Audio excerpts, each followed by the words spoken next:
Et voilà, une tannée en succède à une autre. Vous sortez du confinement et vous reprenez une petite dose de bug qui revient. Vous ne l'attendiez plus et pourtant nous sommes là. Je suis toujours Alphonse Dadet, je suis toujours accompagné de mes deux fidèles acolytes. Il y a Seb. Salut Seb. Mais non, Kevin, pas maintenant. Je t'ai dit que j'enregistrais l'émission d'abord. Non, mais je m'en fous, Kevin. Oui, pardon les gars, hein, il y a Kevin Feige qui est venu passer son confinement chez moi. Et il attend, il est en train de pleurer parce qu'il a déjà perdu 2 milliards cette année. Et, ça va pas, quoi. Bon, en tout cas, il aura le temps de se refaire la saucisse. Et le troisième acolyte, c'est Bastien. Salut Bastien. Hey, salut à tous. Bah voilà. Eh bah, écoutez, on a l'impression que rien n'a changé, c'est incroyable. Il y a Kevin qui veut dire bonjour. Salut Kevin. Salut. Bonjour, c'est Kevin Feige. Comment ça va vous? Eh bah écoute, ça va super, avec un sommaire pareil. En plus, on a mis les petits plats dans les grands. Hein. Vous parlez Marvel ou pas? Oui, bien sûr. Ah, tant Non, mieux, parce que Marvel, c'est la vie. c'est l'amour. Allez, Kevin, va rejouer un peu à ton badminton en intérieur. Et arrête, non, fais attention à la fenêtre. Chiant, putain, il me casse les couilles. Donc, les gars, l'heure est grave. Comme c'est l'émission du retour, il a fallu choisir un programme de malade. Du coup, on a chié sur Netflix, hein, on va pas changer une habitude qui dure. Hein. Exactement. Bah, en tout cas, grâce à eux, je me suis farci cette fameuse saga de Fast and Furious dont je vais parler aujourd'hui. Seb, tu vas nous parler de la dernière série belge, enfin la première même. Première De série Netflix, belge oui, produite mais on a déjà parlé, c'est La le dernière. du jus de cranberries. Mémorable. Les mecs, ils ont plus le droit de faire de série. Et Bastien, tu vas nous conter l'inénarrable dernière saison de Walking Dead, c'est ça? Bah oui, c'est le rendez-vous annuel. Chaque année, il y a quelqu'un qui s'y colle et c'est moi, donc 10e saison. 10 ans. Je sais pas si les auditeurs se rendent compte à quel point c'est une émission placée sous le signe de la souffrance. Hein, parce que On a décidé que, comme certains considéraient que le confinement c'était de la merde, on allait faire une émission de merde. Parce que mine de rien, j'ai calculé, j'ai quand même passé un peu plus de 15 heures à nous farcir ces films, donc Bien joué. c'était beau. Bon écoutez, on va pas faire languir plus longtemps la personne qui nous écoute, et on va tout de suite démarrer donc avec, on va découper hein, la saga Fast and Furious, parce qu'il y a quand même 8 films, donc on va faire 2 parties, on reviendra après plus tard, vous inquiétez pas. Donc on va commencer par la première salle des 4 films à l'époque où les Fast and Furious savaient pas trop où ils allaient, hein. On peut résumer ça comme ça les gars. Bah, le premier, en gros, c'est un remake de Point Break, Exactement. Mais donc, qui est faut quand nul, même, mais qui est un meilleur remake que le remake officiel de Point Break. ça situe le hasard. Donc il faut quand même rappeler que la saga Fast and Furious, elle a quand même mine de rien pas loin de 20 ans dans la gueule les gars. Le premier épisode s'est sorti en 2001, donc on fêtera les 20 ans de la saga l'année prochaine. Et d'ailleurs, petit détail aussi amusant, c'est que du coup j'ai regardé l'âge de notre ami Vin Diesel, parce que je me suis dit que Pépère il commençait à avoir sacrément de l'âge. Bah, effectivement, il a 57 ans cette année les gars. Waouh. Donc il va peut-être falloir que... Et autant de films de merde dans sa carrière. Eh oui, on va en parler, mais Dominique Toretto, c'est le rôle de sa vie. Je préférerais ce serait bien, mais je pense que les gens en ont rien à foutre. Mais il faudrait qu'on reste sur Jugez-moi coupable de Sidney Lumet. C'est un autre niveau, quoi. Ah là là, pauvre Vin. Bon, alors donc, ouais, effectivement, comme tu l'as dit, le premier Fast and Furious, c'était un remake de Point Break, un remake allégé, hein, on va dire, parce que mine de rien, la différence fondamentale entre les deux, c'est quand même que Patrick Swayze était quand même beaucoup plus charismatique que Vin Diesel et son regard bovin, parce que ça, si c'est une constante durant toute la saga, c'est que Vin Diesel, je pense même qu'il est de pire en pire hein, au niveau de l'acting, c'est horrible. Il a le regard mort et on sent que le mec il en a plus rien à foutre au fur et à mesure des épisodes, qu'il est juste là pour contenir les bifetons. Et puis Keanu Reeves est remplacé par le falot Paul Walker, petit ange parti trop tôt, dont parlerons aussi, parce que mine de rien, son départ de la série dans le dernier épisode, enfin dans l'épisode 8, après ça fait un trou, mais nous aurons le temps d'y revenir tout à C'est l'heure. avec ça que les hommes pleurent. Exactement, et on a beaucoup pleuré.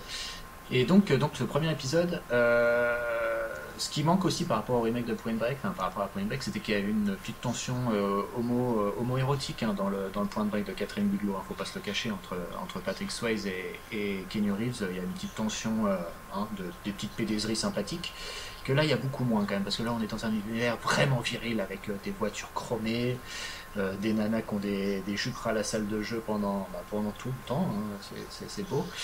La seule qui peut conquérir le cœur de Vin Diesel est quand même une fille très virile, Michelle Rodriguez, on peut la qualifier comme ça. Michelle Rodriguez qui dans un film a joué un homme, donc voilà. Ça nous situe le personnage, et elle aussi elle a une constante de jeu dans toute la saga, c'est très mignon, même si je pense que son contrat a évolué au fur et à mesure de la saga. Et donc voilà, le premier, comme tu l'as dit, c'était pas un mauvais film, c'était pas non plus un chef-d'œuvre, mais c'était une petite série B du samedi soir qui se laissait regarder. Il y avait une communauté de tuners et compagnie à l'époque, parce que la saga Fast and Furious, faudra jamais l'oublier que ça a commencé pour un public de Jackie, et que maintenant c'est plutôt un public de Michel. De Julie, de Stéphanie, qui se tape ces films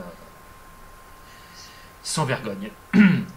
Et donc il faut rappeler quand même que le premier a été réalisé par notre ami Rob Cohen, un exceptionnel artiste américain, à qui l'on doit aussi Triple X. Très bon film dans la connerie, le premier Triple X, formidable.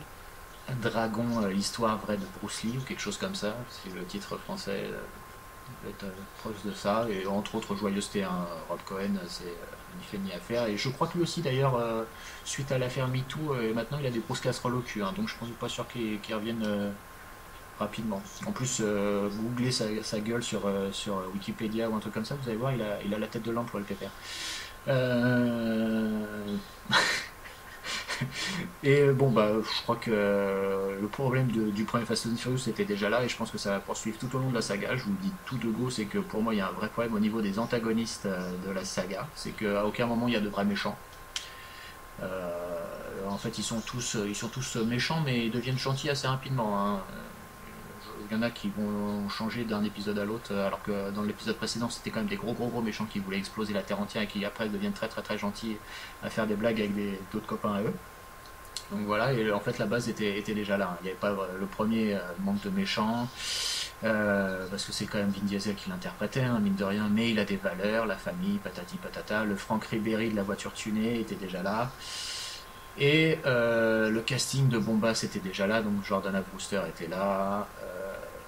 Et puis voilà. Donc vous avez des choses à rajouter pour ce premier volume, les gars? Il a déjà été vu et revu. Non, c'est un film qui m'a donné envie de déposer mon pénis dans un pot d'échappement pour essayer, voir ce que ça faisait. C'était pas agréable. T'as essayé de violer les voitures, Ouais. Comme une jaquette de DVD nous l'avait suggéré un jour. Je ne sais plus quel film c'était, mais c'était ça. Moi, je l'avais pas revu je l'ai pas revu depuis l'époque, donc si tu dis que ça a quasiment 20 ans, j'ai dû le voir, j'avais 10 ans, 11 ans, ouais, je sais pas, et le souvenir que j'en garde, c'est que ça m'avait paru extrêmement complexe comme film. Parce qu'il y avait beaucoup de références de voitures et compagnie, de techniques, des de pots d'échappement, des turbines. Voilà. Et je me souviens que j'étais paumé à l'époque. Je crois que comme accroche pour cette émission, on devrait mettre entre guillemets la complexité de Fast and Furious. La saga du diesel, moi je l'aime bien celle-là. Donc on va passer au deuxième volet, qui est un petit peu le Speed 2 de la saga, parce que comme pour Speed 2 on a repris un des deux acteurs principaux, mais le deuxième n'avait pas franchement envie de revenir, donc il est resté chez lui. Et puis c'est tout aussi poupou, pour moi c'est le pire de la saga. Le 2 c'est un cauchemar, c'est hyper long, c'est hyper mal filmé. Il y a Eva Mendes quand même.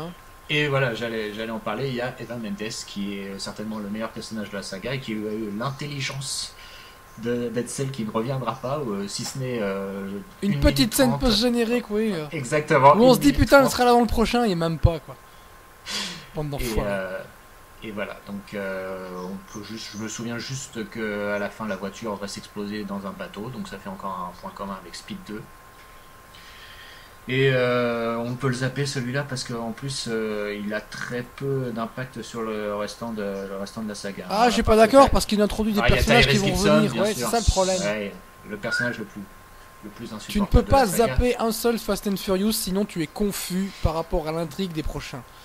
C'est trop important. l'excellent personnage de Roman qui deviendra de plus en plus insupportable au fil des épisodes. Et quand vous avez vu le 2, ça veut dire beaucoup de choses. Donc des trucs à ajouter sur le 2 les gars. Moi je vais non vite. en fait il n'y a rien à dire sur le film parce que de toute façon j'ai complètement oublié, mais juste à propos de Tyrese Gibson, quand il y a eu la petite querelle Vin Diesel The Rock, il a dit, parce que comme The Rock a eu son film spin-off, il disait oui alors il va falloir choisir, ce sera moi ou The Rock. Alors bon mec, si Vin Diesel décidait de garder The Rock, il y a peu de chances que tu reviennes mec, parce qu'au niveau box-office tu vas pas faire des étincelles hein. Ouais, ça c'est clair. Et Bastien, t'avais un truc, un souvenir diffus du 2, non? Du tout. Encore plus complexe que le précédent. Les voitures fluorescentes. Le seul souvenir que j'ai eu, c'est que chamboulé. justement j'avais abandonné déjà la saga après le premier épisode, et en fait c'est à partir du 5 on a dû reprendre un peu la saga. Mais un peu comme Oui. tout le monde, j'ai envie de dire que tout le monde avait plus ou moins abandonné la saga, à part Paul Walker, donc qui croyait encore avec ce deuxième épisode. Et puis après, on passe au troisième épisode, donc qui est le Halloween 3 de la saga, vu que là, pour le coup, on n'a plus du tout un seul acteur, si ce n'est, pareil, Vin Diesel qui vient faire un petit clin d'œil à 30 secondes de la fin du film. Et ça se passe à Tokyo, donc c'est délocalisé, on a un bon regard occidental sur la culture nippone, hein, comme on pouvait s'y attendre, avec des yakuza à tous les coins de rue et compagnie, des bagnoles dégueulasses, mais eux, ils ont une technique particulière en Japon, les gars, le drift. Et ça par contre, on en reparlera plus de la saga, hein. Le drift, ça fait juste ce troisième volet. Si vous vous souvenez du deuxième hors-série qu'on avait fait, je vous expliquais philosophiquement ce que signifiaient toutes ces histoires de drift. Moi j'y vois une symbolique sexuelle, une sorte de pratique. Pour moi c'est les errements de la vie, la complexité du monde, le chaos humain. C'est beau quoi. Mais mine de rien, on a l'apparition du meilleur personnage de la saga, mon petit préféré, le petit Han, qui après reviendra et aura une ligne de dialogue à chaque fois. Et qui sera tout en sobriété et en retenue, et Dieu sait que ça fait du bien dans cet univers.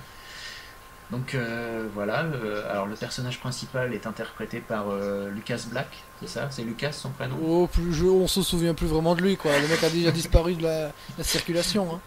Alors c'est ce qui m'a fait mourir de rire dans cet épisode, c'est que le mec est censé jouer un personnage de 17 ans et qu'il en fait à peu près 35, donc là pour le coup on repassera.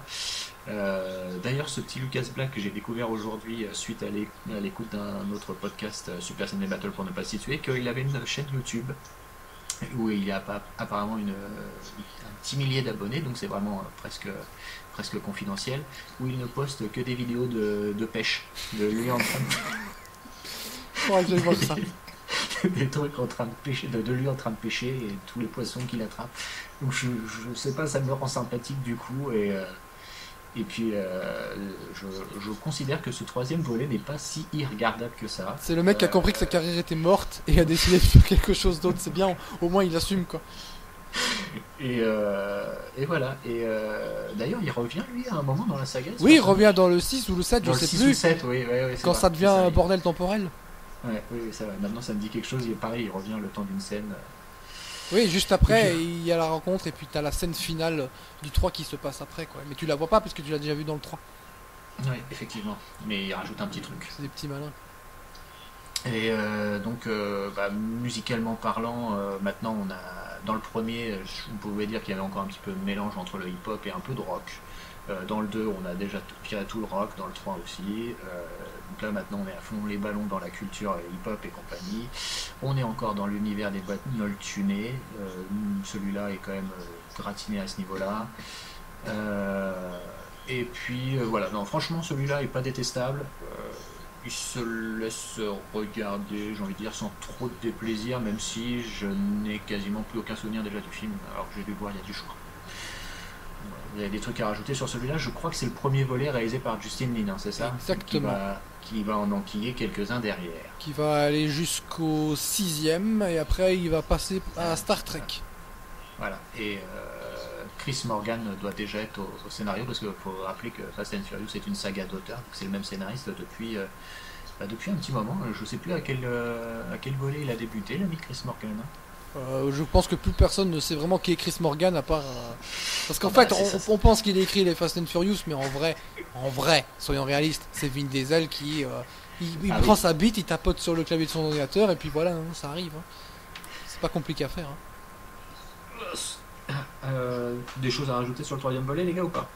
Absolument pas, personne ne se souvient de ce film. Bah alors, attends, parce que là, on va vraiment parler du quatrième volet, donc là, pour le coup... Ah, là, ça va être encore mieux. mieux. Là, il y a quand même des trucs à dire, parce que temporellement C'est- parlant, il se passe avant le 3. Ça devient chaud. Exactement. Les morts reviennent à la Ouais. vie. Alors là, pour le coup, les gars, je n'ai plus aucun souvenir de ce qui se passe dans celui-là. Alors, je sais qu'il y a un moment dans la saga, il y a notre ami Joaquim de Almeida qui vient jouer le méchant, mais je suis Dans pas le sûr que ce 5, soit celui-là, dans celui-là. Joachim de Almeida. D'accord. Donc dans le 4, il y a... On sait plus cet trop, c'est acteur- le cartel ou je sais pas quoi exactement. Ah oui, mais c'est cet acteur fabuleux que j'adore qui... Ah putain, dont le nom m'échappe, je vais être obligé de le googler en direct, désolé. Qui est un acteur absolument génial, mais qui malheureusement n'a pas la... John Ortiz, voilà, ça me revient là au moment où je le recherche. Qui est un super acteur que vous avez vu dans la série Luke de Michael Mann et David Milch qui avait duré qu'une saison sur l'univers des courses hippiques. Donc je vous la conseille, hein, vous allez voir, tout le monde l'a oublié cette petite série, mais c'était sympathique. Et John Ortiz était dedans et était très très très bon. Et donc là, je crois que c'est le méchant du 4, hein, si je ne me trompe pas. Et lui aussi, on le reverra hein, dans le... C'était pas je le crois qu'on flic le revoit dans le 6. C'est pas le flic qui bosse avec Brian? Non. Je me souviens plus. Non. D'accord. Non, c'est le Vendée, parce que donc si je me trompe pas, le 4, tout le monde cherche. Le qui 4, est ils le font grand- des vols et puis à la fin, Vin Diesel va en prison. Ça m'aide pas beaucoup. Ouais. Mais disons pendant tout le film, on n'a pas l'identité du grand méchant. On pense que le personnage de John Ortiz est le bras droit du méchant, mais en fait non, c'est lui le grand méchant. Et Michel Rodriguez se fait tuer. Voilà, donc c'est ça. Donc ok. Donc Mais c'est en fait, celui-là. non. Mais en fait non, parce que je pense que Michel Rodriguez en avait déjà marre de faire la saga, et puis. Et puis elle a pas eu finalement, de carrière, donc elle est revenue. Et puis c'est surtout que tu te dis que quand tu es un petit peu habitué à tous ces schémas hollywoodiens, que comme tu ne la vois pas vraiment mourir, tu te dis qu'elle reviendra plus tard dans la saga. Je l'avais senti quand j'ai vu l'épisode et je me suis pas trompé derrière, je ne le savais pas et Dieu sait que ça m'a chamboulé quand je l'ai vu revenir. Bon, bah écoutez les gars, le 4, pareil pour moi, je n'ai pas d'autres souvenirs à ce niveau-là. Ouais, bah c'était un peu de la merde, hein, de toute façon. Ouais, oui, il n'y a absolument aucune séquence qui ressort du truc. Là, on est au point d'accroche de la saga où ils se demandent ce qu'il faut qu'ils fassent en fait. Je pense que les mecs sont revenus, les acteurs principaux du premier. On a l'impression qu'ils savent pas trop quoi faire de la saga et c'est au prochain épisode qu'ils vont savoir. Et voilà. Donc le 4, c'est un petit peu les dents de la mer 4 de la saga, je dirais. C'est le film dont tout le monde se fout et qui est un petit peu nanar, mais pas tant que ça. Et puis s'il n'existait pas, ça serait pareil. Donc voilà. Bon bah écoutez, donc je pense qu'on a fini la première partie de cette mémorable saga et donc tu vas pouvoir nous parler de la série belge de Netflix qui a fait grand bruit, pas partout. Oui, donc c'est mon tour. Hein. Vas-y. Alors, je sais qu'il y a des défauts, je les vois les défauts, je suis pas aveugle, mais quand tu aimes quelque chose, tu peux pas t'empêcher de juste essayer d'être ultra positif. Donc oui, c'est une grande série et comme nous allons fêter aujourd'hui bientôt les 10 ans de son arrêt, je voulais vous en parler absolument parce que tout le monde te dit que c'est toujours autour des mystères, etc. Alors qu'en fait le cœur de cette série c'était toujours les personnages et putain qu'est-ce que j'aime cette série Lost et franchement je pense mon idéal télévisuel presque. Je sais que c'est pas parfait encore une fois, mais voilà, moi je voulais... attendez, quoi? Je crois que je me suis trompé. Ah, non. Change de faille. Non, attends, il faut que je parle de... Quoi? Non, c'est parce qu'en fait... Alors, oui, Tony, j'écoute pas quand tu parles. Donc j'ai des réponses toutes préparées quand j'entends ta voix. Attendez, je regarde. Oui, non, il faut que je parle de Into the Night. Attendez, c'est dans la pile grosse merde. Oui, voilà, Netflix... Ok, je l'ai. Donc, ce que j'ai vu est tellement de la merde que j'ai fini par me demander si j'étais pas en train de chier par les yeux. Vous vous êtes déjà demandé ce que ça donnerait si on mettait 12 crétins dans une même pièce? Je pense sincèrement que cette série nous a donné la réponse. Alors, qu'est-ce que c'est que ça raconte? Bah, il y a un mec qui débarque dans un avion avec son fusil et il dit qu'il faut décoller, sinon le soleil va les tuer. Et du coup, t'as un petit groupe de Mongols qui font le tour du monde pendant 6 épisodes de 35 à 40 minutes pour éviter le soleil. Bon, m'en demandez pas plus, hein, parce qu'on n'aura rien niveau explication dans la saison. Au début, le gars dit que le soleil va les tuer, tout le monde le prend pour un fou, puis il le redit, mais calmement, et tout le monde le croit. Parce que tu sais, la crédulité des gens dans un avion en plein ciel, c'est autre chose que sur le tarmac. Bon, on va pas se mentir, hein. Si vous vous souvenez de tout le mal que j'ai dit de La Trêve, autre grand monument de série belge, bah je retire tout. Parce que Into the Night est vachement mieux dans sa nullité. Pas de jus de cranberries ici, désolé les gars, mais 1 milliard de dialogues complètement débiles. Le problème, c'est que hors contexte, ça marche pas. C'est pas très drôle. Mais quand t'es devant, des trucs comme « je dirais rien sans mon fusil » ou « c'est normal de s'étirer les jambes, c'est à se pisser dessus ». Allez, il y a un dialogue qui passe et c'est merveilleux. Qu'est-ce que tu es en train d'essayer de faire? Je suis en train d'essayer de faire quelque chose. C'est grotesque ou philosophique, au choix. Mais honnêtement, je pense pas que ça puisse être la seconde option. C'est un hasard. Parce que dans le même épisode, les mecs arrivent à capter un message radio d'une station spatiale et une meuf qui n'est pas pilote pose l'avion avec un tuto YouTube. Donc le truc est composé de dialogues et de situations complètement what the fuck. Niveau probabilité de la chose, Fast and Furious, c'est du Eric Romer à côté. C'est pour les velléités autoristes de Vin Diesel. Oui. Ça lui fera plaisir. Je n'en doute pas. Mais là, je comprends plus rien. Parce que j'ai été voir ce qu'en pensent les gens. Et ils trouvent ça génial. Alors, je vais être sérieux 2 secondes. Parce que je me dis souvent qu'on peut trouver quelque chose objectivement mauvais, mais d'un point de vue subjectif, aimer cette chose. Le tout est de savoir doser son opinion, faire la part des choses entre les faits et les opinions. Sauf que c'est devenu n'importe quoi. Il n'y a plus personne qui sait doser. On le voit à chaque nouveau Marvel qui limite révolutionne le cinéma et est meilleur que le précédent datant d'il y a à peine 3 mois. Et c'était déjà le meilleur Marvel. Tout est devenu ridicule parce qu'en fait, il n'y a plus que l'instantané. Chaque série Netflix, c'est comme le nouveau Marvel. C'est le truc dont tout le monde parle pendant 3 ou 4 semaines. Et puis ça disparaît. C'est notre époque qui veut ça et c'est catastrophique. On ne sait plus construire un récit, que ce soit au cinéma ou à la télé. Je parlais de Lost, mais Lost n'était pas centré sur son mystère, c'était des personnages avant tout. Ici, tu retires le mystère, il y a quoi? Des personnages mal écrits et mal joués. C'est la carotte ou le bâton, mais c'est une carotte au caca. Et ça dérange personne. Merde, même ceux qui admettent que ça joue super mal et que le truc est totalement incohérent disent que c'est chouette. Faut vraiment avoir bouffé de la merde et n'avoir jamais rien goûté de bon pour en arriver là. Quand je défonce un film et que des potes ont bien aimé, ils disent « Oh, ça va, je trouve ça horrible ». C'est un renoncement absolu, c'est un aveu d'échec intellectuel. C'est comme si je rentrais dans une pièce bondée et que je demandais qui était le plus gros fils de pute présent et que tout le monde levait la main. Donc, aimez ce que vous voulez, mais restez réaliste et cohérent. Je vais prendre l'exemple de Torque, ce truc qui est arrivé pour surfer sur le succès du premier Fast and Furious. C'est une merde innommable. Mais putain, j'adore. Prends les Charlie's Angels de McJ. C'est nul, c'est vraiment... Mais vraiment, tu vois, c'est juste stupide et beauf. L'action est surdécoupée, c'est nawak. Mais ça reste fun et super décomplexé, donc j'y prends du plaisir. Mais je vais pas commencer à défendre le truc, quoi. Si tu me dis que c'est nul, bah oui, c'est nul. Putain.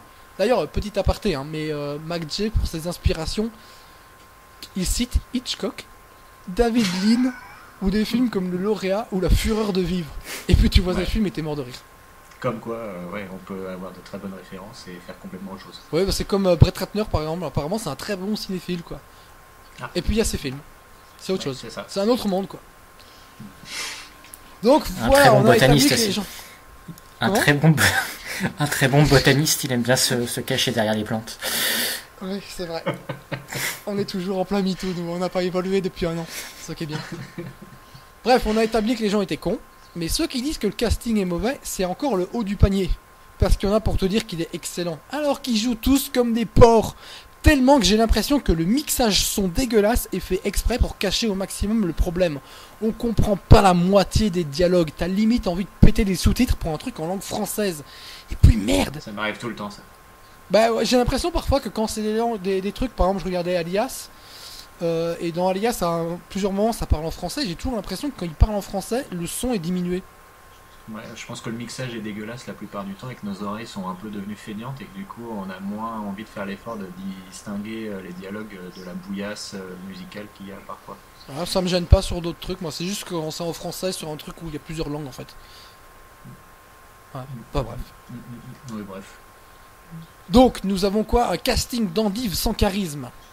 C'est quoi ce putain de... Je te jure, si tu sais pas jouer avec tes beaux gosses, à la limite, je peux comprendre. Mais c'est même Bah, pas ça le fait. cas ici.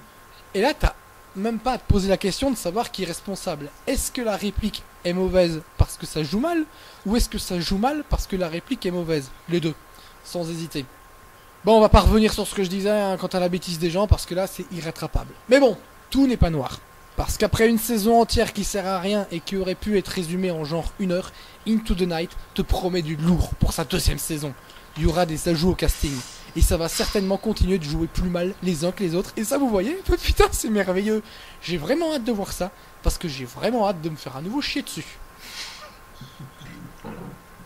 Alors, ça fait 5 épisodes, c'est ça 5 fois 40 minutes 6. Ah, 6, bon, ok. Mais il y a un gros cliffhanger à la fin du 6. Ouais, non, en fait, chaque épisode se finit par un cliffhanger pour, tu sais, faire genre, revenez. Mais, C'est de l'américain. ouais, bah, enfin, même pire, quoi.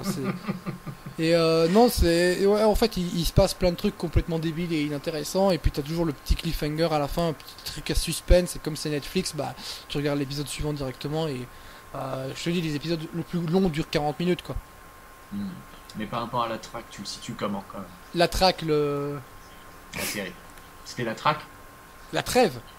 Ah, la trêve, pardon. Oui, attends. La trêve. Qu'est-ce que c'est que ça, la traque? Non, mais... non, c'est mieux parce que ça se regarde beaucoup plus vite. Et bah oui, déjà, l'autre c'était 10 épisodes de 50 minutes. Donc forcément. Non, c'est bon, c'est super drôle. Je te dis, il y a des trucs, personne ne joue correctement. Les dialogues sont... Tu vois, quand je te disais, là, est-ce que c'est le dialogue qui est mal écrit ou est-ce que c'est le mec qui joue mal? Je pense qu'il y a un côté auteur quand tu écris en français où tu veux absolument pas avoir une phrase mal écrite. Ouais, Donc fadasse. tu écris la phrase complète, genre je ne parlerai pas sans mon fusil, et alors que tout le monde dira Ouais. je ne parlerai pas sans mon fusil. Mm. Et donc les acteurs jouent en fait ce qu'ils lisent, là où ils devraient condenser le truc de manière naturelle. Et donc là t'as vraiment, comme ça joue super mal, t'as les dialogues très mal écrits qui apparaissent encore plus. C'est assez hallucinant, quoi. Ça me fait penser, je vais faire une petite parenthèse pour mettre un petit tacle gratuit aussi. C'est exactement la réflexion que je me suis faite en regardant le film de Bustillo et Mori Au cœur des vivants, c'est ça, Bastien, C'est ça. le titre. Et où, en fait, t'as toute la première partie du film où ce sont des ados on suit des ados, et en fait, je pense que Bustillo et Mori ont voulu écrire des dialogues un peu dans l'air du temps, avec des dialogues jeunes et des punchlines à tire-larigot, et c'est une catastrophe absolue. Il n'y a rien qui sonne juste. Et du coup, c'est à se demander si c'est les dialogues qui sont pas bons ou si c'est les comédiens qui n'arrivent pas à se les approprier. Enfin, je pense que du coup, c'est un peu des deux. Et ça rend le tout mais absolument irregardable et insoutenable. T'as mal pour les acteurs qui n'arrivent pas à se dépêtrer du texte parce que ils n'ont pas le poids des mots, ils n'ont pas le tempo pour les sortir non plus. Et les phrases, je te dis, elles cherchent trop à faire mouche à chaque fois, et du coup, ça fait un flop absolu, quoi. Et c'est bien dommage, ça handicape une bonne partie du métrage parce que ça fait au moins un bon tiers du film. Donc c'est un peu couillon. Mais voilà, je referme la parenthèse. Aux yeux des vivants. C'est rectificatif. Aux yeux des vivants, voilà. Pas au cœur des vivants. Mais voilà. Donc, disponible sur la nouvelle plateforme française Shadows, donc je fais un peu de publicité, coucou à eux, pour un bon boulot pour l'instant, bravo à eux. Bon bah écoute, cette fabuleuse série... Est-ce que vous voulez un autre petit bout du premier épisode juste pour le plaisir? Bien sûr. Tu as l'héroïne Pauline Etienne, grande actrice, on l'embrasse, qui débarque donc à l'aéroport et elle tombe sur une femme à l'accueil, enfin qui est censée enregistrer des trucs, qui est une grosse vieille connasse de merde, et elle la prend de haut et tout, et la meuf elle lui dit ah alors vous ne voyagez pas avec nanana, c'est le nom de son mec. Ah mais ça arrive ce genre de choses. Et là t'as la meuf qui ouvre son sac à dos, qui dépose l'urne avec les cendres de son mari et qui fait ça arrive souvent ça, vous pensez? Et voilà, c'est à ce moment là t'es à genre 4 minutes dans la série, j'étais mort de rire. Je me suis dit putain c'est parti quoi. Puis t'as le mec qui arrive avec son fusil, qui tire sur le pilote, enfin par accident, et le pilote après, parce qu'ils vont devoir opérer le pilote, et tout, il y a du suspense Oula. à mort quoi. Et t'as le mec qui rentre, ouais il faut décoller, puis on lui prend son fusil, je ne parlerai pas sans mon fusil. Enfin, c'est à mourir de rire quoi. C'est vraiment catastrophique, c'est un nanar mais absolu. Y a-t-il un pilote J'allais dire oui. Ah non, c'est un chef-d'œuvre à côté. Je te jure que c'est cohérent comme film à côté de cette série. Parce que là, c'est putain, mais c'est hallucinant quoi. Il y a des idées à la con. T'as un mec qui arrive à courser un avion et à monter dans le train d'atterrissage et ne pas mourir écrasé ou je sais pas quoi. C'est hallucinant quoi. Il arrive à dérégler l'avion depuis le train d'atterrissage. C'est génial. Il y a des idées à la con dans tous les épisodes quoi. Ça fait un point commun aussi avec Fast and Furious, tout ça. Ah non, mais même Fast and Furious, je te jure qu'à côté, c'est super intelligent quoi. Ouais, c'est déjà très compliqué. Est-ce que ça serait pas d'ailleurs l'heure pour finir cette saga de Fast and Furious et donc entamer la deuxième partie Ah, mais bien sûr. de cet incroyable périple. Et donc on arrive avec ce que la plupart des gens qui ont un peu de goût qualifient comme le chef-d'œuvre de la saga, ce 5e volet, qui s'intitulait, si je ne m'abuse, Fast Five. Fast Five. Parce que là, les gars, on n'est plus là pour déconner.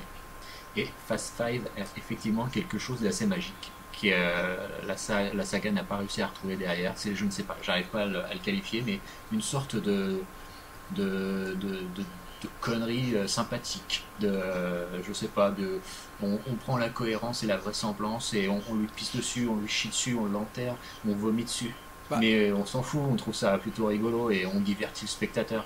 Et on prépare un casse pendant à peu près 3/4 d'heure du métrage pour au final le faire péter en 30 secondes. On y va à la bourrin et c'est dommage parce que sinon le film aurait fait 1h20, ça aurait été beaucoup plus sympa. Mais non, on a fait pendant 3/4 d'heure un plan dont on ne se sert absolument pas. Alors, en fait, si tu veux résumer le fun et la débilité cosmique du film, tu prends la première scène. La première scène, c'est la dernière de Fast and Furious 4 où Vin Diesel va en prison, il est dans le bus. Effectivement. Et il se fait sauver par Brian et sa sœur, donc la sœur c'est la meuf de Brian, qui est maintenant qui a appris à conduire ouais. comme une pro en l'espace de 2 heures. Et ils font péter le putain de bus, il fait un carambolage de malade, normalement tout le monde devrait être mort, le mec il essaie de le faire évader mais il risque de le tuer, et il s'en sort complètement indemne, et là tu te dis, il n'y a pas un seul blessé, ok les mecs, vous êtes en train de me faire un chef-d'œuvre, ça va être bon. De toute façon, je pense qu'il faudrait, enfin, pour celui qui a du temps à perdre et beaucoup de courage, il faudrait revisionner la saga intégralement, mais je suis quasiment sûr qu'il n'y a pas une goutte de sang à travers tous les épisodes de la saga. Et c'est assez sympathique aussi, c'est que, voilà, je disais qu'il y avait un problème avec les méchants, il y a un problème aussi à ce niveau-là, c'est que les mecs font des roules, comment t'appelles ça, des tonneaux, des trucs comme ça, des cascades invraisemblables avec leur bagnole.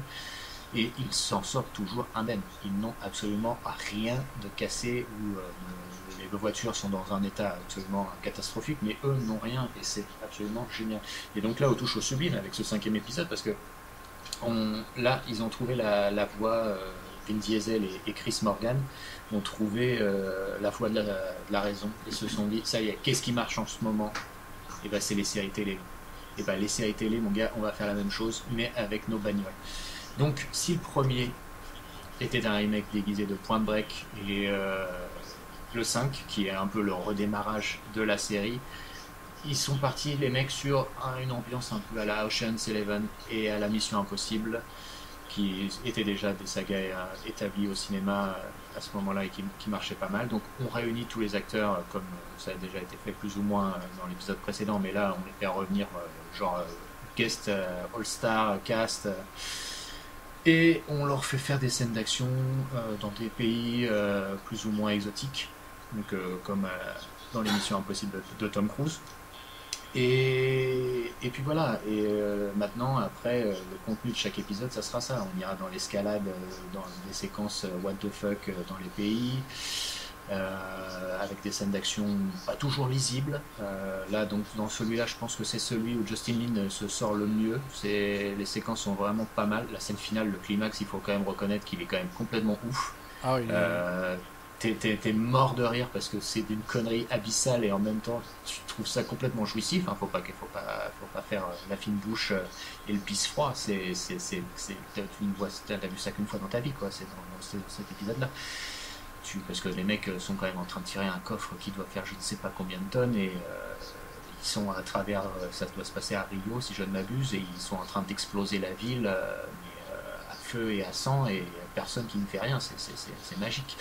Est-ce que c'est dans cet épisode-là qu'il y a The Rock? Non, c'est dans le prochain. Si, c'est dans celui-là qu'il arrive. Donc c'est dans celui-ci que The Rock arrive, donc notre ami Hobbs. Parce que mine de rien, Vin Diesel s'est dit qu'il fallait mettre un autre mec avec des biscottos face à lui parce que sinon le pauvre Paul Walker il tenait pas trop la cadence. Et donc voilà, je sais que les gars vous partagez mon enthousiasme pour ce 5e épisode qui est quand même tout relatif parce que on passe un bon moment mais faut pas non plus trop déconner. Je vous dis, moi le coup de faire un plan pour un casse pendant 3/4 d'heure du film pour au final ne absolument pas s'en servir, je l'ai quand même en travers de la gorge. Mais un petit truc à rajouter dessus les gars? Bah à un moment il faut exploser les chiottes et il y a du caca partout.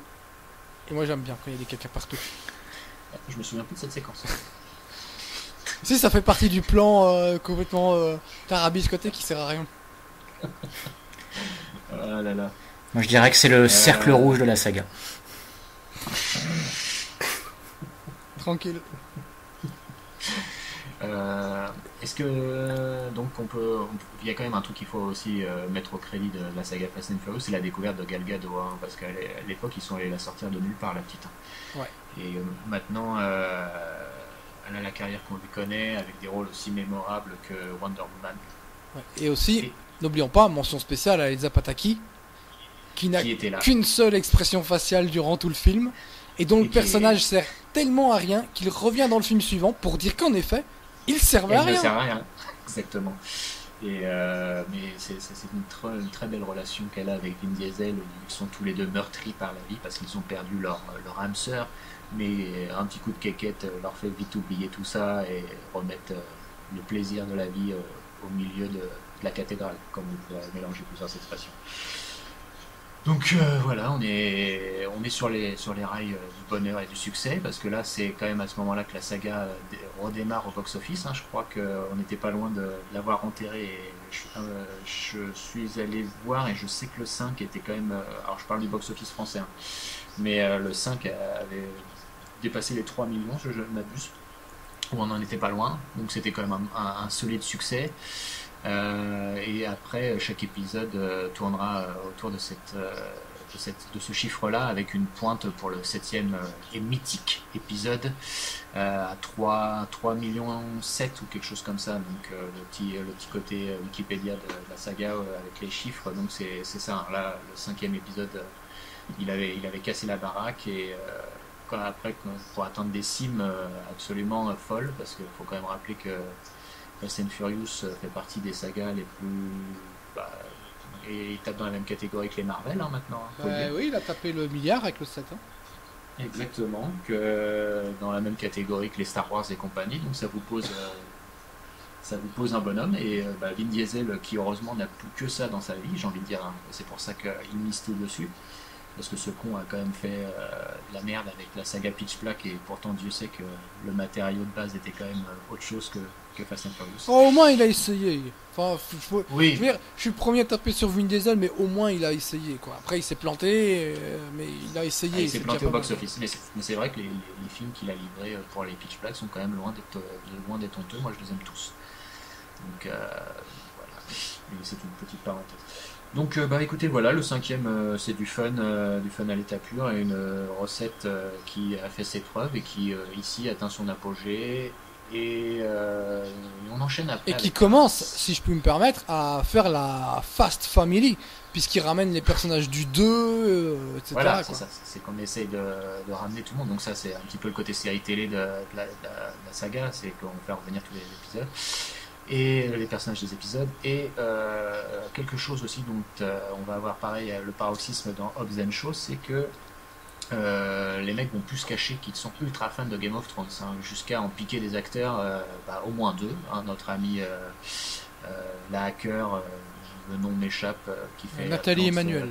Ouais, quelque chose comme ça, et plus un méchant, le méchant barbu roux qui doit être dans le 8, je crois. Oui, il me semble. Ouais, qui donc lui aussi est un acteur de Game of Thrones. Et puis bah, dans Hobbs and Shaw, la série est citée explicitement à plusieurs reprises, avec des petits clins d'œil à Jon Snow, tu sais rien, Jon Snow et compagnie, des trucs très subtils et très fins et très amusants. Ouais, ça, Qui vieilliront très dans bien. le 6, il l'avait fait. Dans le 6, c'était horrible, quoi. C'était Captain America, Hulk, etc. Ils étaient vraiment en train de faire genre, vraiment... on connaît aussi, nous, les Marvel. Ouais, on se met des petits coups dans les côtes, les gars, c'est super, on rigole bien.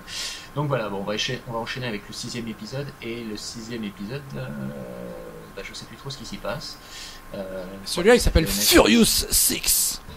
Furious 6, alors, ok. Furious 6, c'est pas seul. Ah, donc c'est avec le frère de Jason Statham, qui est interprété par notre ami. Mais on sait Luke pas Evans. encore que c'est le frère de Non, Jason Statham. on ne Ça, le sait pas saura encore après. parce que les familles, ça compte. Bah écoutez, celui-là, si je ne m'abuse, c'est la mort de Gal Gadot, c'est à la fin. Ouais. Voilà, donc dans une scène finale, pareil, avec un avion absolument qui fait la taille d'un pays, dans un aéroport, où là, pareil, les voitures s'accrochent à l'avion, enfin bon, la fête du slip à tous les étages. Ah, mais il y a un tank à un moment, ça c'est cool. Il y a pas assez de ouais, il y a une scène, toute une poursuite sur Oui, c'est dans l'autoroute celui-là. et il y a un putain Oui. de tank et moi je trouve que ça manque de tank dans les films d'action. Non, mais t'as C'est bien cool. raison, c'est vrai que c'est dans celui-là, oui, je revois la scène maintenant que tu m'en parles, oui, effectivement, elle est sympathique. Et puis voilà, c'est pas un épisode très palpitant. Bon, le petit Anne, du coup, il est très triste parce que sa copine meurt. Et voilà, donc moi je pensais que c'était l'épisode où. Bah, je vais faire une petite parenthèse encore. C'est que je ne savais pas à quel épisode notre ami Paul Walker était mort. Donc depuis le 4, j'attendais impatiemment qu'il meure. Et je me disais, ah bah merde, il s'en sort. Et en fait, ça m'a fait ça jusqu'à la fin du 7. Et donc je pensais vraiment qu'au 6, c'était le moment où il allait clamser. Et bon, bref. Ah, le 6 c'est le moment où le truc commence à partir en couille parce que jusqu'au 5 c'était encore des brigands. Mais là t'as Oui. carrément The Rock qui débarque pour dire bon les gars, je vais être sympa avec vous mais il faut venir bosser pour les super agents secrets. Et là ils font ok, pas de soucis. Exactement, les mecs sont des putains de hackers. Enfin, c'est génial, c'est vraiment l'agence touriste, mais à puissance 1000, quoi. Et avec Paul Walker, ancien flic, qui de temps en temps quand même a des réflexes de policier, d'homme de loi et d'ordre, qui font bien rigoler parce qu'il a toujours autant de charisme et il se fait complètement bouffer par le personnage de Vin Diesel, mais bon, c'est pas grave. Donc on va enchaîner. Et non, avec non, le- non, attends, mon petit point Elsa Pataki, s'il te plaît. Hein, Ah oui. qui était donc flic dans le précédent et qui a quitté, qui a complètement ruiné sa vie entière en quittant la police et tout pour un criminel.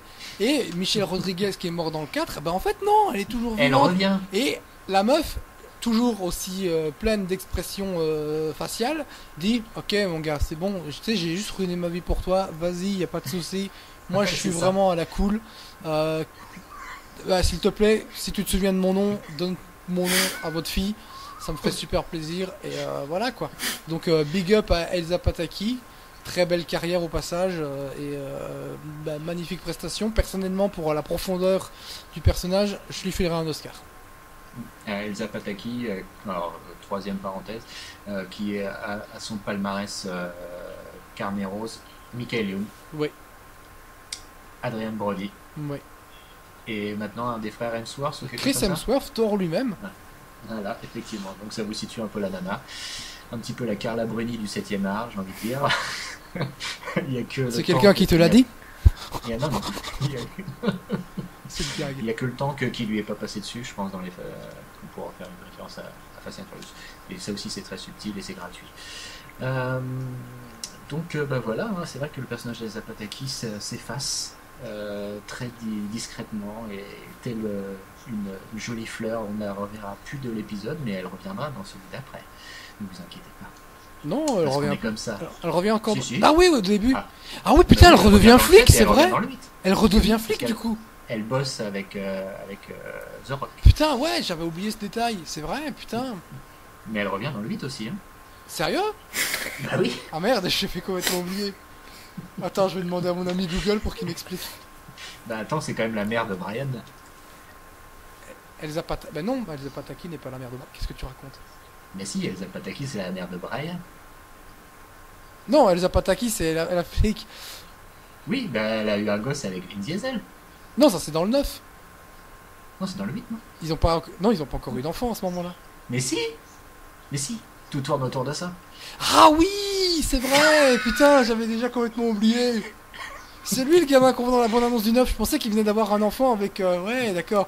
Mais Non. c'est une saga super compliquée, excusez-moi, hein, ne me jugez pas trop non plus. Et d'ailleurs, elle se prend une bastos dans la tête, mais genre, vas-y, dégage du casting, on s'en fout, quoi. Enfin, Ah bon. ouais, non, je pensais qu'elle avait complètement dégagé, puis... Ah putain, ouais. C'est comme les feux de l'amour, faut aller sur Donc, Wikipédia pour.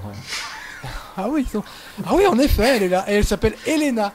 On avait complètement Ah, bah, oublié son voilà. nom, ouais, ouais. Et Elena. Bon, bah voilà.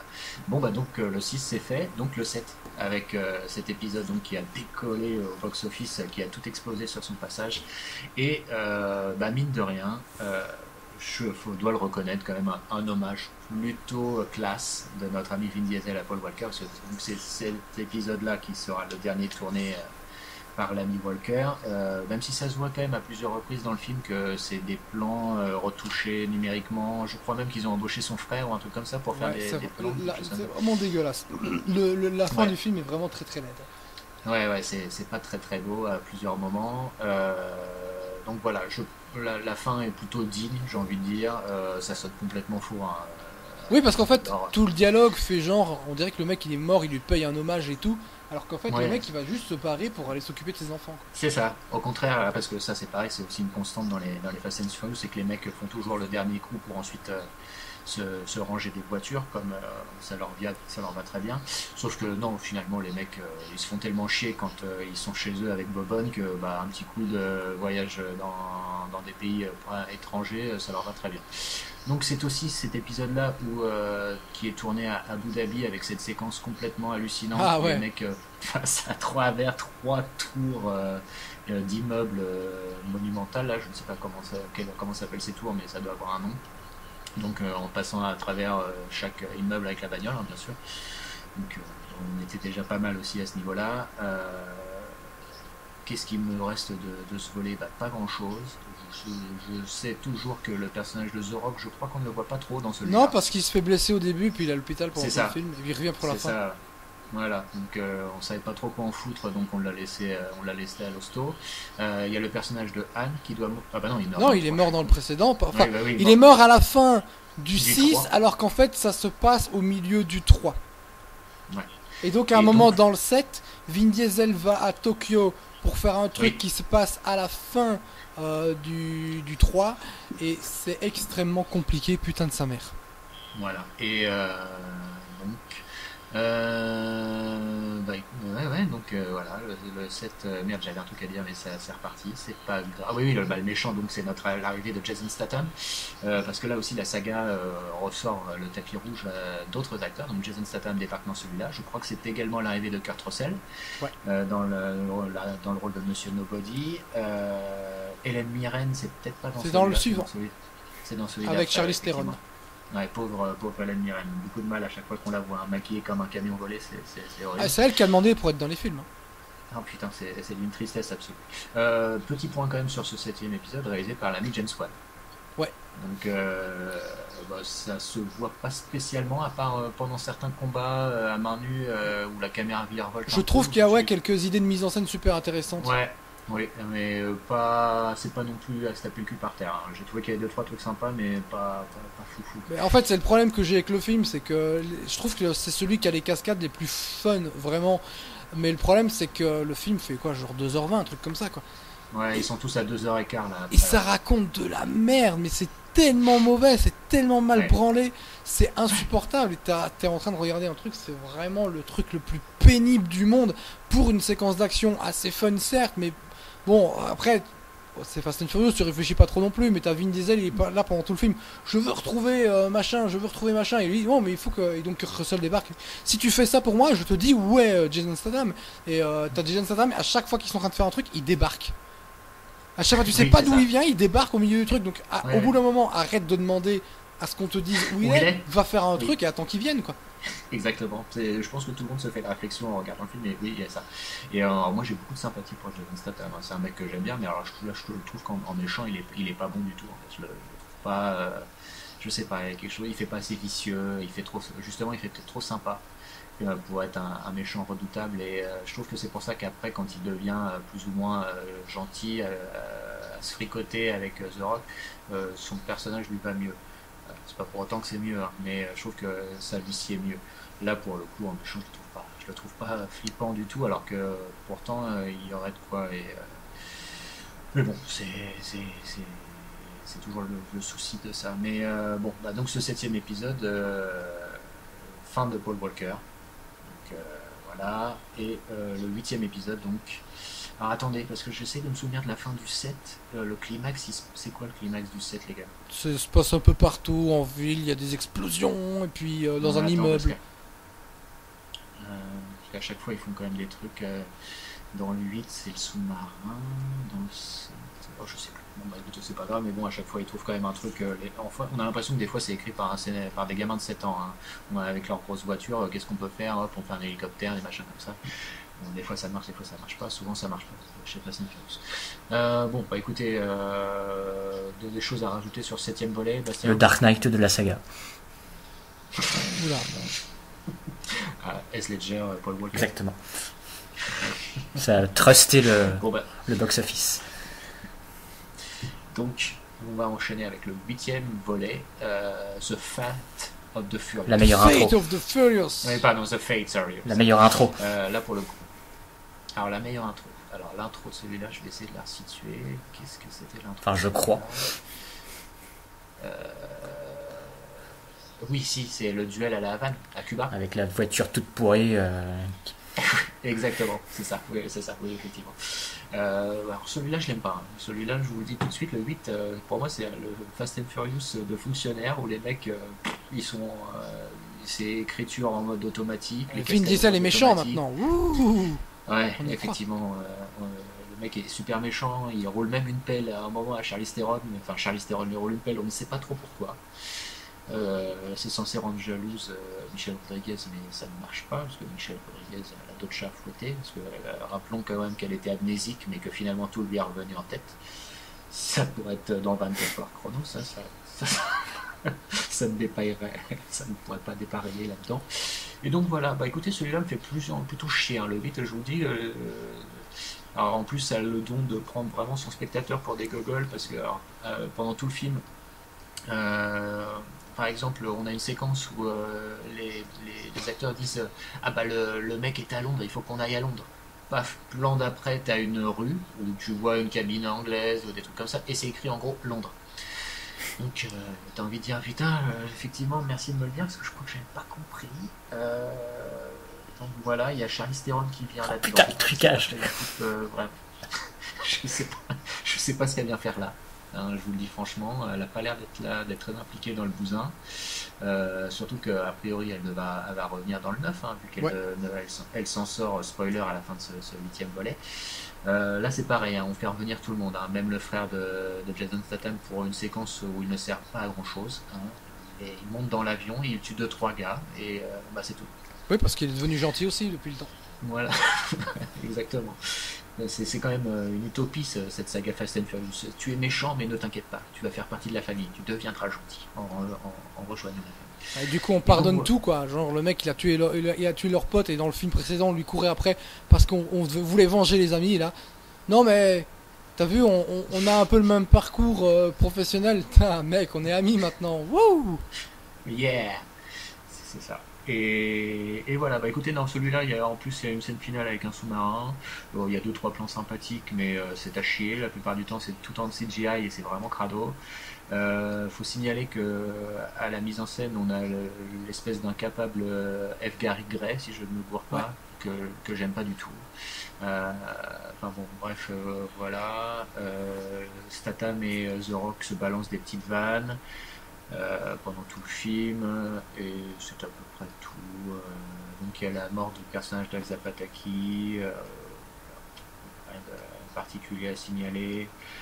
On va tout de suite finir. En fait, oui, c'est ça, c'est que le duo de Rock et Statham marchait tellement bien sur des courtes séquences qui se sont dit putain il faut qu'on fasse un film complet parce que les fans ils sont fous quoi. Et les fans qui ont d'ailleurs fait des trucs genre justice pour Anne parce qu'ils étaient pas contents que le mec qui a tué Anne était d'un coup devenu le pote de toute la bande quoi. Et donc tu sais les fans qui pleuraient la mort de Paul Walker en disant que c'est pour les hommes quoi, une émotion ultime. Ils étaient là justice pour Anne quoi. Très premier degré ces gens-là. Oui, mais il faut avoir les combats qu'on mérite. Et voilà, donc non, on sent que les mecs cherchent un second souffle, même un troisième souffle dans la saga pour le coup. Ils sont repartis sur une nouvelle trilogie. Si j'ai bien lu 2-3 trucs à ce sujet-là, ça serait le premier volet d'une nouvelle trilogie à l'intérieur de la saga Fast and Furious. Il y a quasiment plus de courses de bagnole, clairement. Maintenant, on est vraiment dans du film d'action complètement normé. Il n'y a plus d'histoire de communauté et compagnie. De temps en temps, on fait des petits clins d'œil comme la scène d'intro à Cuba et compagnie, mais ça va pas plus loin que ça. Voilà. Celui-ci a moins marché au box-office que le précédent. Et donc, comme on l'a signalé, il y a le spin-off. Parce que je ne sais pas si c'est considéré comme un volet officiel. Vu que... Ah si, ça s'appelle Fast and Furious Presents. Donc, oui, effectivement. Mais là, pour le coup, on fait comme pour les séries télé, pareil, on fait une sorte de spin-off sur deux personnages qui sont à l'intérieur de la saga mère, avec ce Hobbs and Shaw, qui est bien frais dans la mémoire, parce que je l'ai vu hier, figurez-vous, et qui est un bel étron, un bel étron filmique aussi, il faut le dire, avec Idris Elba, qui est absolument honteux dans le rôle qui aurait dû échouer à Michael J. White, je pense. Oui. Je pense que ça lui aurait plus contenu que Idris Elba. Idris Elba, c'est Stringer Bell, quoi. C'est pas un mec qui normalement est tout musculeux et compagnie. Et c'est un mec qui doit. Ah bon, bref, ça fait mal. Donc voilà, moi je pense que Fast and Furious, ça n'aurait pas été signalé, que ça serait passé quand même, pour le coup. Voilà. Hobbs and Shaw, ok, très bien, mais bon. Il y a quelque chose qui m'a bien fait marrer, mine de rien, à travers ce truc, c'est que la séquence finale, donc Statham et notre ami The Rock s'allient pour battre le génétiquement modifié Idris Elba, et nous font une petite morale sur la technologie, c'est de la merde, rien ne vaut les vraies valeurs à l'ancienne et compagnie. Sauf que tout ton film, mec, il est pété de CGI à tire-larigot de A à Z, donc tout ton discours anti-technologie, il n'est pas du tout cohérent avec ton film. C'est un petit peu dommage. Il y a la sœur, parce que finalement, il manquait encore un personnage familial. Toute la famille qui débarque. Toute la famille est là, donc on revoit Hélène Mirren en prison. Donc la sœur, interprétée par Vanessa Kirby. Ouais. Moi, je retire son nom parce que Cœur. Voilà. Moi je l'aime trop. Et la copine espagnole mexicaine de Jason Statham que nous voyons pendant une séquence et dont on aimerait qu'elle soit un peu plus présente à l'écran. Mais j'ai oublié cette demoiselle, je vais aller googler. Je pense qu'elle sera dans le 2. Je sais pas si le film a si bien marché que ça. Si, je pense que ça a été un bon carton. Hein. Oui, ça a marché, mais je pense qu'ils s'attendaient à mieux. J'ai vu quand même que Statham et The Rock étaient producteurs. Parce que les mecs sont quand même pas fous. Il faut signaler que le réalisateur c'est Michael Leitch. Je crois que c'est Michael son nom. Leitch, je sais pas comment on prononce ce nom. Ouais, je sais pas trop comment. C'est un des branleurs qui est responsable de ces conneries de John Wick. Voilà, c'est un des mecs derrière les John Wick. Est-ce que tu parlais de Eiza Gonzalez? Je pense, ouais. Ouais. Oui. Si vous voulez voir Eiza Gonzalez, regardez plutôt Baby Driver de notre ami Edgar Wright. C'est quand même vachement mieux. Et voilà, donc la mise en scène est plutôt anonyme, je ne vais pas vous le cacher, vu que c'est quand même très souvent fait par ordinateur, c'est un peu dégueulasse. Il y a un truc original, c'est qu'on a lâché le hip-hop assourdissant des épisodes précédents pour des musiques plus sympathiques, presque à l'ancienne pour le coup, cohérent avec le petit discours final de nos deux zigotos à la fin. Et puis voilà, écoute, il y a des séquences d'action avec des motos K2000, il y a des passages qui m'ont fait marrer, plus ou moins. Des petites joutes verbales entre Statham et The Rock, ça marche pas à tous les coups, mais des fois ça fait mouche, voilà. Écoutez, c'est mieux que le 8, j'ai trouvé que c'était quand même moins insupportable que le 8, un peu plus vivant, mais bon. faut pas exagérer non plus. Bah, en fait, Et donc, j'en ai fini avec ça. toute la problématique là dans ce film, c'est que contractuellement, The Rock et Statham avaient stipulé qu'ils devaient avoir le même nombre de coups de poing donnés, quoi. Donc, Ça m'étonne pas. ça tue un peu le truc, c'est-à-dire que c'est ce que je me dis, c'est que si tu as une idée absolument géniale mais qui n'implique pas que tu puisses avoir les deux personnages qui vont être exister séparément, bah les mecs ils vont devoir réfléchir à un moyen de annihiler cette idée géniale pour qu'ils puissent être à 50-50 quoi. Alors que non, justement, si t'as une idée géniale, utilise ton idée géniale, point. Et c'est le problème du truc, c'est que c'est entre guillemets trop pensé pour être fun quoi.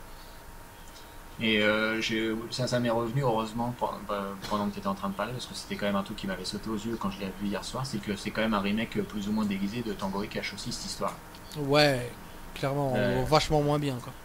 Ah, on voit vachement moins bien, effectivement. C'est pas du tout la même qualité, mais bon, il y a quelque chose de l'ordre de cet ordre-là. Voilà. Bah écoutez, je crois qu'on la saga est close pour l'instant. Est-ce qu'on peut vous dire que c'est de la merde ou pas? Je pense que globalement, on peut dire que c'est. Alors, c'est quand même très bizarre parce que les films sont pourris cinématographiquement, il n'y a rien à garder, quasiment rien. Mais il y a un petit côté fascinant et unique et intéressant. Et ouais. Parce que cite-nous une autre saga où le 5 est le meilleur de la saga. Ouais, là j'avoue que pour le coup, le 5 de Star Wars, c'est l'Empire contre-attaque. Non, mais c'est le 2 techniquement. C'est le 2 l'Empire. Donc non, ça marche pas. Bon, écoutez, j'aurais essayé. Donc non, je ne vois pas. Alors, le 5 techniquement c'est l'attaque des clones, donc bon, c'est un peu tout pourri, donc si tu veux. On peut pas dire ça. C'est compliqué.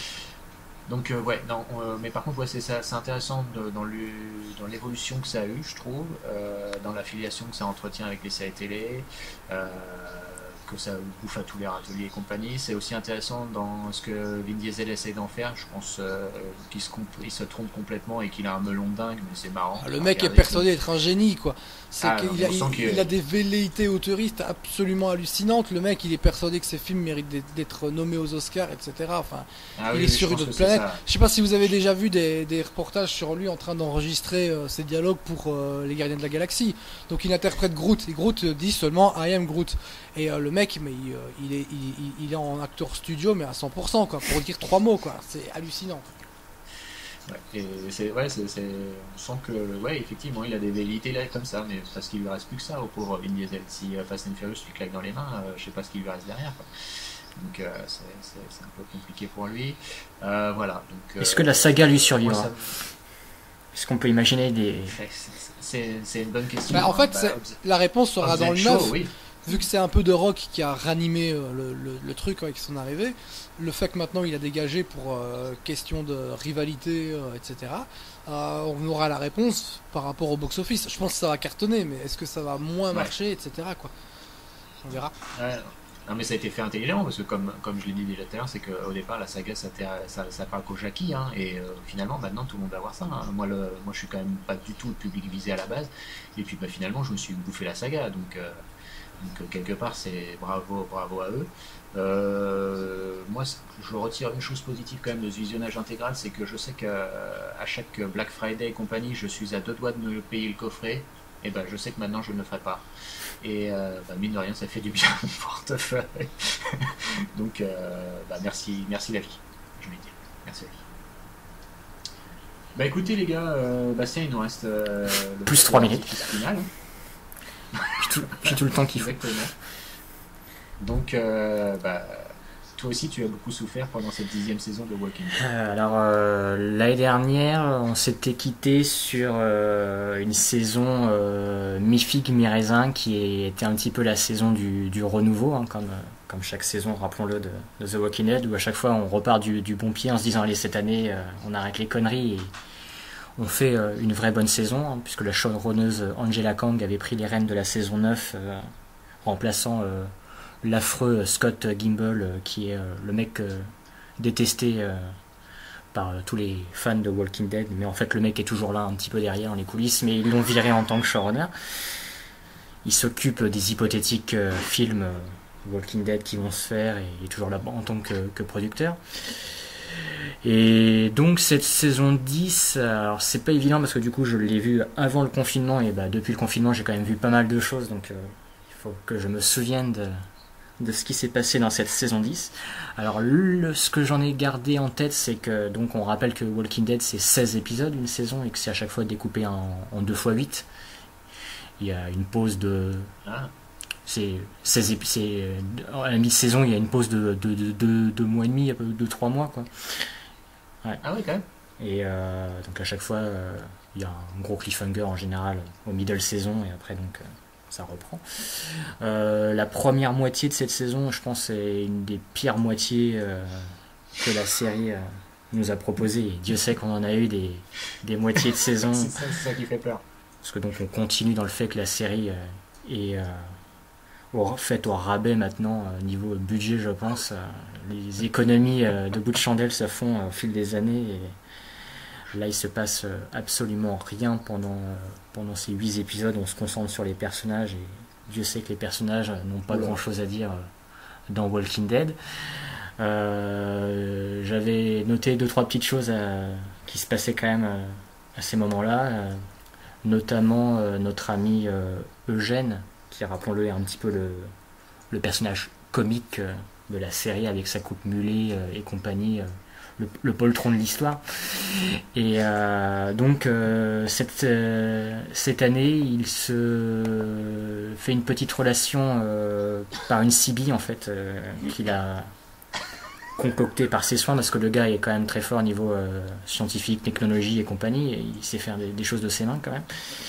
Et donc, rappelons que la dernière séquence de la précédente saison, c'était donc quelqu'un qui parlait à la CB alors que personne n'était là, donc personne n'entendait que quelqu'un pouvait parler, enfin ils arrivaient à capter quelque chose, et donc là en fait il va capter cette personne, et ils vont échanger tous les deux, et à distance va se créer une petite relation amoureuse, mais en même temps on essaie de pas trop donner de détails sur là où on est, parce qu'on sait jamais à qui on parle, quoi. C'est peut-être quelqu'un qui veut venir nous piquer nos fringues, notre nourriture et compagnie, donc il n'est pas encore sûr de cette relation, est-ce qu'il va aller la voir ou pas, et ça c'est une storyline qui a été vraiment intéressante, qui nous mène quand même donc jusqu'à la fin de saison, puisqu'à la fin de saison, il se décide enfin à aller la rencontrer, cette mystérieuse inconnue, et pour l'instant, on ne sait toujours pas qui elle est, parce que il y a une autre chose qui est arrivée sur son parcours, où il est arrêté un petit peu pour l'instant, mais en fait, hypothétiquement, cette nana avec qui il communique fait partie de la future communauté qui sera le grand arc futur de la série, avec cette petite ville très équipée technologiquement, et très évoluée, dans laquelle Rick est peut-être installé, parce que rappelons que Rick a quitté la série aussi, mais n'est pas vraiment mort, et a priori il est dans cette future communauté. C'est comme dans Fast and Furious, hein. On est mort mais on n'est pas vraiment mort. Donc cette saison, c'était aussi l'annonce et la promesse de... Parce qu'à chaque fois, on annonce les personnages qui vont quitter la série avant que la série soit diffusée. Et ça, c'est magnifique. Donc là, c'était autour de Michonne cette année. On savait qu'elle allait partir. Et on peut... Ah bah oui, évidemment, maintenant elle bosse pour Marvel. Ah ouais? Ah oui, elle est pas dans les Black Panther Dans les Black Panther, ouais. Et Avengers, maintenant c'est une Avengers. Ouais. Donc, forcément, c'est plus intéressant que Walking Dead. Donc, pareil, elle a des velléités artistiques autres que la série Walking Dead. Donc sa porte de sortie est faite dans un épisode plutôt sympathique, j'ai trouvé plutôt correct, hein, qui se trouve dans la deuxième moitié de saison, avec notre ami Kevin Carroll qui joue un personnage dans cet épisode-là. Kevin Carroll, rappelons-le, c'est le John Murphy de Leftovers pour les fans. Et pareil, hein, elle a une porte de sortie à la Rick, hein, elle pour le coup ils ne font pas le coup de est-ce qu'elle est vraiment morte ou est-ce qu'elle est vivante. Là pour le coup on sait qu'elle est vivante, et en fait elle décide de partir justement à la recherche de Rick, et donc elle quitte la série comme ça pour l'instant, et on la reverra dans les hypothétiques films qui vont être faits autour de Rick. Donc voilà pour ce qui est. Ça va être passionnant. Ça fait longtemps qu'on les attend ces films, et du coup avec le coup pour l'instant on n'a toujours pas vu la queue d'un trailer ou autre, et avec le Covid, ça va repousser encore un petit peu plus l'échéance. Parce que rappelons que donc cette saison n'est pas totalement terminée, puisqu'en fait sur les 16 épisodes, il n'y en a que 15 qui ont été diffusés. Le 16e n'a pas été diffusé. Ah ouais. Bah oui, on n'a jamais vu le season final parce qu'il a été tourné, Ouais. mais des problèmes de post-prod ne permettent pas de diffuser l'épisode. Donc il sera a priori diffusé à l'automne. Mais du coup, là, pour l'instant, on n'a pas vraiment vu la fin de saison. Quelle galère. Et une fin de saison qui annonçait en plus le retour d'un personnage historique, puisque Maggie devrait repointer le bout de son nez dans la série, après l'avoir quitté aussi. Oula. Parce qu'elle aussi avait eu des velléités de sa propre série, mais qui s'est plantée dès sa première saison. Donc, au retour. D'ailleurs, quand on avait parlé de ça, je l'avais dit. Quand tu avais dit que le personnage. J'avais demandé si le personnage était mort, tu m'avais dit que non, j'avais dit que c'était pour ça. Ouais. Et j'avais raison. Donc je suis content. Rappelons aussi que donc c'est quand même l'arc sur lequel on est actuellement, c'est celui des chuchoteurs, donc ces espèces de nomades qui s'habillent avec. Putain, j'ai l'impression qu'ils sont là depuis longtemps. Ouais, depuis au moins 2 saisons là. Et donc qui s'habillent avec la peau des zombies. Et donc là, l'arc est pas totalement terminé, mais devrait se terminer, je pense, à la fin de l'épisode qu'on n'a pas encore vu là, puisque le Big Boss a été tué au cours de la saison, et donc là c'est un petit peu le second qui prend la relève. Mais ouais, le personnage d'Alpha interprété par Samantha Morton a été tué par Negan, qui est donc officiellement vraiment le Vegeta de la série, puisque là la rédemption s'est totalement faite, puisque il s'est infiltré chez les chuchoteurs en faisant double jeu, et au dernier moment il a tranché la gorge d'Alpha, et donc a gagné un petit peu son respect auprès de ses amis. On peut dire qu'heureusement qu'il est là, Jeffrey Dean Morgan en Negan, parce que c'est vraiment le seul personnage un petit peu plus charismatique que les autres, parce que même Rick nous manque, hein, c'est vous dire la pauvreté quand même des personnages qui nous sont proposés. On se cherche un leader, parce que Daryl quand même, je sais qu'il a une grosse communauté de fans derrière lui, mais moi ça n'a jamais été vraiment le personnage qui m'a fait triper, quoi. Il est fadasse au possible, et en plus cette année ils ont mis pareil un peu une histoire d'amour, mais pas vraiment aboutie, hein, puisque la nana est muette, et puis Normal. elle se fait enfermer dans une grotte aussi à un moment, et on sait pas si elle est vraiment vivante ou morte. Puis bon, c'est pas le gars aussi qui va faire la première approche, le Daryl, donc un petit peu autiste le garçon. J'avais noté aussi un formidable passage du coup avec les chuchoteurs, parce que donc il y a une chuchoteuse qui est un petit peu gentille et qui fricote avec les gentils, et il leur donne du pain parce qu'ils peuvent nourrir un petit peu du coup les chuchoteurs, et donc elle est surprise par chaque fois tout ce pain qu'on lui amène, et puis du coup elle lui fait mais comment vous en faites autant, et là il fait avec de la farine. Et ce dialogue-là